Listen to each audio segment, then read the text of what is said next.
Today, we're diving into something really cool, a way of learning that kind of flips the whole idea of a traditional classroom on its head. We are talking about the science of learning by laughing. So picture this. You're in a language class and the teacher calls on you. Your heart starts hammering, right? You get that little bead of sweat, and all of a sudden, every single word you just memorized completely vanishes from your brain. If you've ever felt that, you are definitely not alone. But what if the fix for that anxiety wasn't about studying harder, but about laughing more? Well, an incredible, award-winning method out of Peru called Learning English by Laughing, or LEL for short, figured out that humor might just be the most powerful learning tool we've been overlooking this whole time. Okay, so an award-winning method built on laughter sounds amazing, right? But what does that actually mean? What does it look like? Let's pull back the curtain and see what makes this LEL method tick. So the entire thing is built around this idea of the affective filter. Think of it like a wall in your brain. A linguist named Stephen Krashen figured out that when we're anxious, nervous, or worried about looking silly, that wall goes way up, and it literally stops new information from getting through. The whole goal of the LEL method is to use laughter to just knock that wall down so your brain is actually open and ready to learn. And listen, this isn't just some wacky theory. This thing has a serious track record. It got its start back in 2018 to solve a huge problem: students who were totally bored with learning English. In its very first year, it won a massive award from the British Council and was even chosen to represent Lima at an international conference. It's been tested, it's been celebrated, and it's proven it can adapt. This all sounds fantastic, but what's the actual secret sauce here? I mean, how can something as simple as laughing have such a huge effect on our brains? Well, the answer is rooted in two really well-established therapeutic practices. And it all starts with the method's first foundational pillar, a practice that you might have heard of called laughter therapy, or as it's known in Spanish, risoterapia. Now, risotherapy isn't just sitting around telling jokes. As the expert Castelvi puts it, it's a structured approach that harnesses all the proven health benefits of laughter to improve our well-being. The big insight here is that the physical act of laughing itself actually creates that sense of wellness. According to the researcher Adamas, laughter therapy really works on these 6 core principles. I mean, look at this. It helps us let go of pent-up feelings, it triggers this deep relaxation in our bodies, and it builds real social bonds. And then there are the last 3.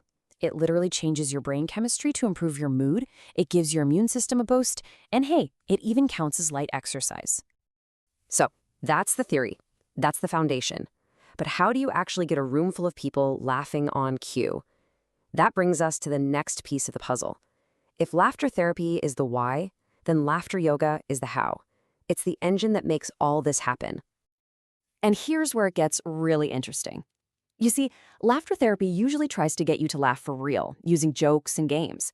But laughter yoga, which was developed by Dr. Madan Kataria, does something totally different. It gets you to laugh using simulated exercises, all based on one incredible scientific fact. This is the absolute game changer right here. Your body, your brain, they have no idea if you're faking a laugh or if you're genuinely cracking up. The physical motion of going, huh, huh, huh, triggers the exact same amazing physiological and psychological benefits as laughing at the funniest story you've ever heard. And what's wild is that in a group, that fake laughter almost always turns into real, contagious laughter anyway. So, a laughter yoga session is pretty simple. It combines these 4 things. You have the laughter exercises themselves, some deep yogic breathing to get lots of oxygen to your brain, some rhythmic clapping and chanting to build up the group's energy, and maybe most important of all, it's all about creating a sense of childlike playfulness.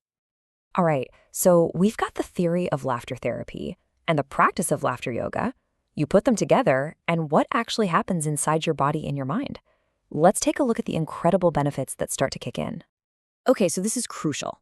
Laughter isn't just a feeling, it is a full-body physiological event.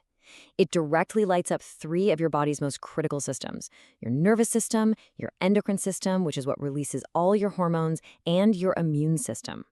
The benefits really break down into 3 big areas. Physically, you're getting natural pain relief, your circulation improves, and your immune system gets stronger.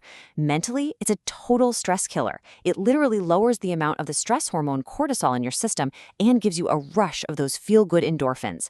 And socially, laughing with other people is just one of the fastest ways to build trust and create a positive vibe. So we have this amazing tool that helps our bodies, our minds, and our relationships. Now, let's bring this all the way back to where we started, the classroom. How does all of this science actually make someone a better learner? See, it all comes back to that affective filter, that wall in the brain. Every single benefit we just talked about, less stress, a better mood, feeling safe with the people around you, they all work together to just tear that wall down.